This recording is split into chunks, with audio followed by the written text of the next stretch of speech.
નમસ્કાર વિદ્યાર્થી મિત્રો, આજે આપણે સંસ્કૃતમાં પ્રકરણ 7 સુભાષિત કુસુમાની એટલે કે સુભાષિત રૂપી ફૂલ વિશે વાત કરીશું.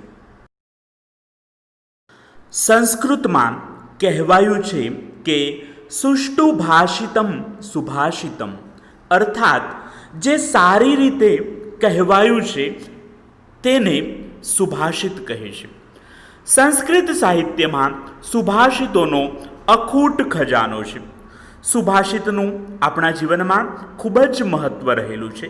માટે સંસ્કૃતમાં કહેવાયું છે કે પૃથવ્યા ત્રીણી રત્નાની જલમ અન્નમ સુભાષિતમ, અર્થાત પૃથ્વી ઉપર 3 રત્નો છે: જળ, અન્ન અને સુભાષિત. માનવીના જીવન માટે જળ, અન્ન અનિવાર્ય છે, તેવી રીતે સુભાષિત પણ આપણા જીવનમાં અનિવાર્ય છે. કારણ કે આપણા જીવનમાં ઉત્સાહ ટકાવી રાખવા માટે, મૂલ્યોને ટકાવી રાખવા માટે, સંસ્કારોને ટકાવી રાખવા માટે સુભાષિત એ અત્યંત આવશ્યક છે. સંસ્કૃતના આ સુભાષિતો માત્ર ભારતીય પ્રજા કે સંસ્કૃતિને અભિવ્યક્ત કરતા નથી, પરંતુ સમગ્ર માનવ સંસ્કૃતિની ઓળખ કરાવી માનવ જીવનમાં મૂલ્યોની સ્થાપના, ચરિત્ર ઘડતર માટે અને વ્યક્તિત્વ વિકાસ માટે મિત્રની જેમ સહાયક બને છે. જ્યારે વ્યક્તિ પોતાના જીવનમાં હારી જાય છે, નિરાશ બની જાય છે, એવા સમયે આશાનું એક કિરણ એ સુભાષિત બને છે. આજે આપણે પ્રકરણ 7માં આપણા જીવન માટે ઉપયોગી કેટલાક મહત્વના સુભાષિતોની વાત કરીશું. પ્રથમ શ્લોકમાં સજ્જનોના વચનનું શું મૂલ્ય રહેલું છે એની વાત કરવામાં આવી છે. તો આપણે પ્રથમ શ્લોકનું અનુવાદ જોઈએ. સદ્ભિ અસ્તુ, સદ્ભિ એટલે સજ્જનો દ્વારા, લીલયા, લીલયા એટલે રમતમાં, પ્રોક્તમ, પ્રોક્તમ મતલબ કહેવાયેલું, સજ્જનો દ્વારા રમતમાં કહેવાયેલું, શિલાલિખિતમ અક્ષરમ એટલે કે શિલા પર લખેલા અક્ષર સમાન છે. સજ્જનો દ્વારા રમતમાં કહેવાયેલું શિલા પર લખેલા અક્ષર સમાન છે. અસદ્ભિ, અસદ્ભિ મતલબ દુર્જનો દ્વારા, શપથે નાપી, શપથે નાપી એટલે સોગંદપૂર્વક કહેવાયેલું પણ, જલે, જલે મતલબ પાણી પર, લિખિતમ અક્ષરમ એટલે લખેલા અક્ષર સમાન છે. દુર્જનો દ્વારા સોગંદપૂર્વક કહેવાયેલું પણ પાણી પર લખેલા અક્ષર સમાન છે.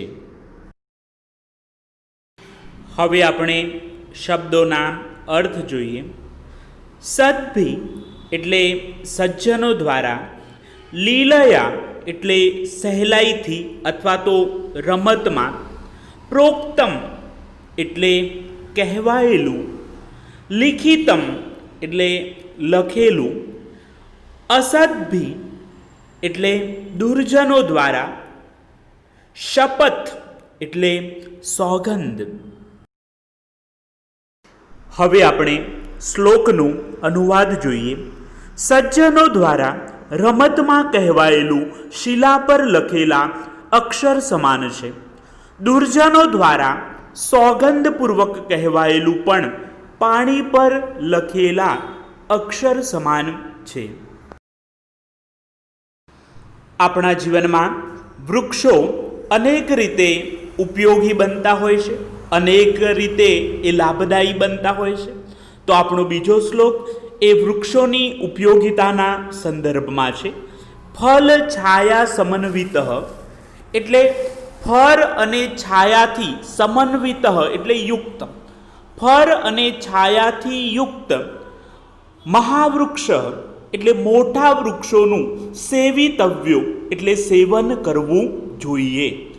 ફળ અને છાયાથી યુક્ત મોટા વૃક્ષોનું સેવન કરવું જોઈએ. યદિ, યદિ એટલે જો, દૈવાત ફલમ નાસ્તિ, દૈવાત ફલમ એટલે સંજોગો વસાત, ફલમ નાસ્તિ એટલે ફળ ન આપે.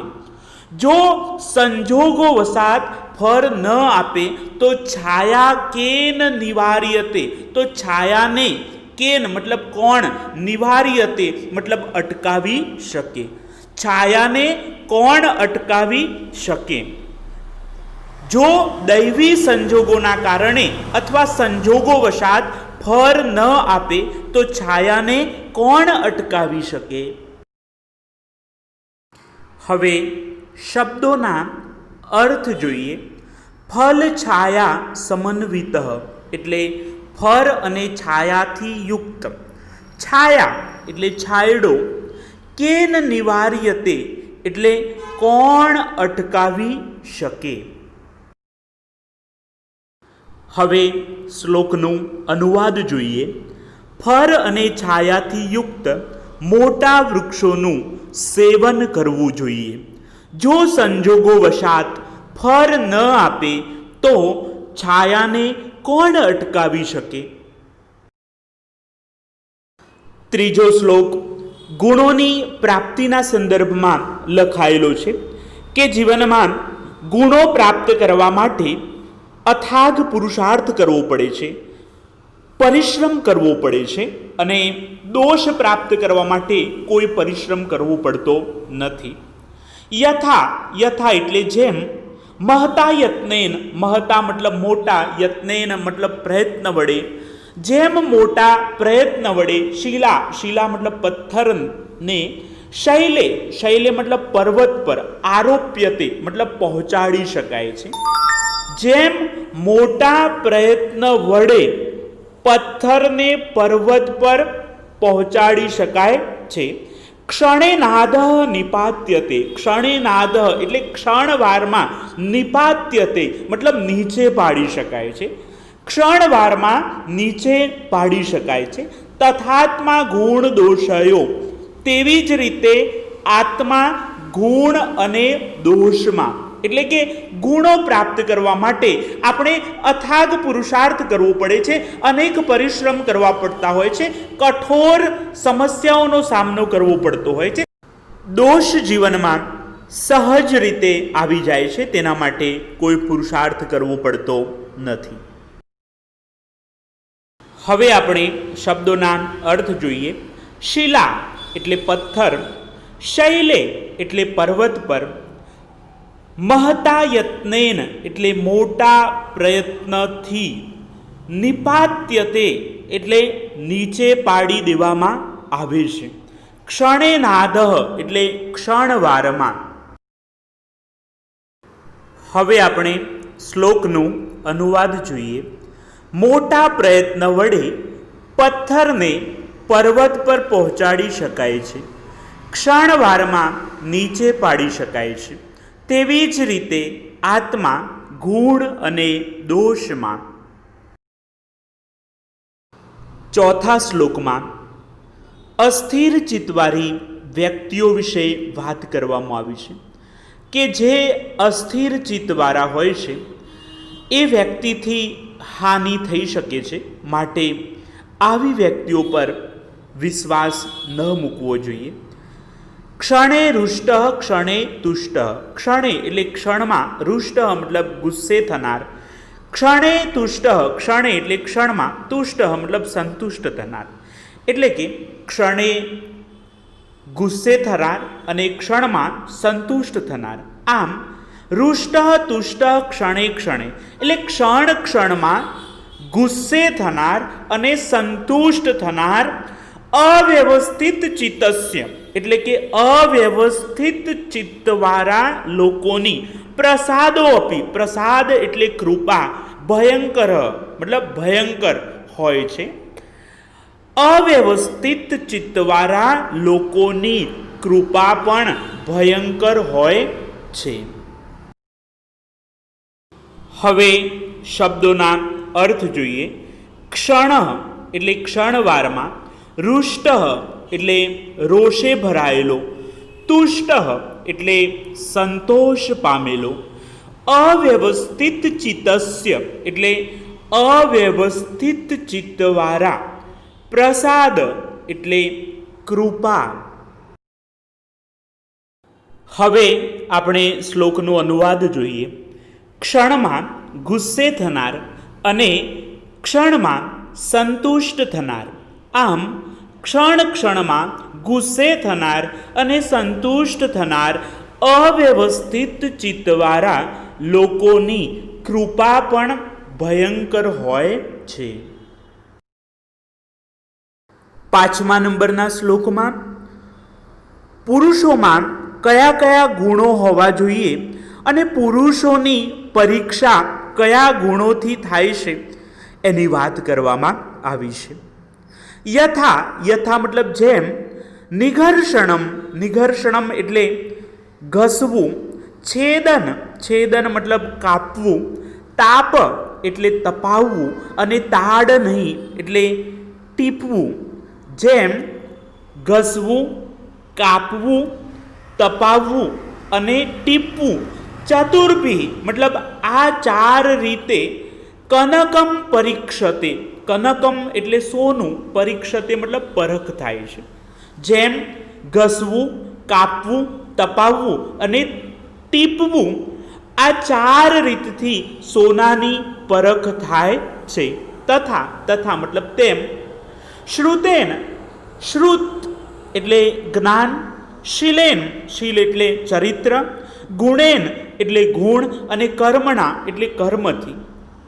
જ્ઞાન, ચરિત્ર, ગુણ અને કર્મ, ચતુર્ભી મતલબ આ 4 રીતે પુરુષ એટલે પુરુષની પરીક્ષતે મતલબ પરખ થાય છે. હવે આપણે શબ્દોના અર્થ જોઈએ. ચતુર્ભી એટલે 4 રીતથી, કનકમ એટલે સોનું, પરીક્ષતે એટલે પરીક્ષા કરવામાં આવે છે, નિઘર્ષણમ એટલે ઘસવું, છેદન એટલે કાપવું, તાપ એટલે તપાવવું, તાડનઈ એટલે ટીપવું, શ્રુત એટલે જ્ઞાન, શીલ એટલે ચરિત્ર. હવે આપણે શ્લોકનો અનુવાદ જોઈએ. જેમ ઘસવું, કાપવું, તપાવવું અને ટીપવું, આ 4 ક્રિયાઓ વડે સોનાની પરખ થાય છે, તેમ જ્ઞાન, ચરિત્ર, ગુણ અને કર્મ વડે પુરુષની પરખ થાય છે. 6ઠ્ઠા નંબરના શ્લોકમાં મહાપુરુષોના જીવન ચરિત્રમાંથી આપણે કયા કયા ગુણો ગ્રહણ કરવા જોઈએ એની વાત કરવામાં આવી છે. આપત્સુ રામ એટલે આપત્તિમાં રામ, સમરેશુ ભીમ, સમર, સમર એટલે યુદ્ધ, યુદ્ધમાં ભીમ એટલે ભીમ, દાનેશુ કર્ણ એટલે દાનમાં કર્ણ, નયેશુ કૃષ્ણ, નય એટલે નીતિ, નીતિમાં કૃષ્ણ એટલે કૃષ્ણ, ભીષ્મ પ્રતિજ્ઞા પરિપાલનેશુ એટલે પ્રતિજ્ઞાનું પાલન કરવામાં ભીષ્મ, વિક્રાંત કાર્યેશુ એટલે પરાક્રમી કાર્યોમાં, ભવાંજને એટલે હનુમાન, ભવ મતલબ થાવ, આપત્તિમાં રામ, યુદ્ધમાં ભીમ, દાનમાં કર્ણ, નીતિમાં કૃષ્ણ, પ્રતિજ્ઞાનું પાલન કરવામાં ભીષ્મ અને પરાક્રમી કાર્યો કરવામાં હનુમાન થાવ. હવે આપણે શબ્દોના અર્થ જોઈએ. આપત્સુ એટલે આપત્તિમાં, સમર એટલે યુદ્ધ, નય એટલે નીતિ, પ્રતિજ્ઞા પરિપાલનેશુ એટલે પ્રતિજ્ઞાનું પાલન કરવામાં, વિક્રાંત કાર્યેશુ એટલે પરાક્રમ ભર્યા કાર્યોમાં, આંજનેય એટલે અંજની પુત્ર અથવા હનુમાન. આપત્તિમાં રામ, યુદ્ધમાં ભીમ, દાનમાં કર્ણ, નીતિમાં કૃષ્ણ, પ્રતિજ્ઞાનું પાલન કરવામાં ભીષ્મ અને પરાક્રમી કાર્યો કરવામાં હનુમાન થાવ. 7મા નંબરના શ્લોકમાં ધૈર્યવાન માણસોના સ્વભાવનું વર્ણન કરવામાં આવ્યું છે. ખલુ, ખલુ મતલબ ખરેખર, વિઘ્ન ભયેન એટલે વિઘ્નના ભયથી, નીચય, નીચય મતલબ નીચ લોકો, ન પ્રારંભ્યતે મતલબ કાર્યનો પ્રારંભ કરતા નથી. ખરેખર વિઘ્નના ભયથી નીચ લોકો કાર્યનો આરંભ કરતા નથી.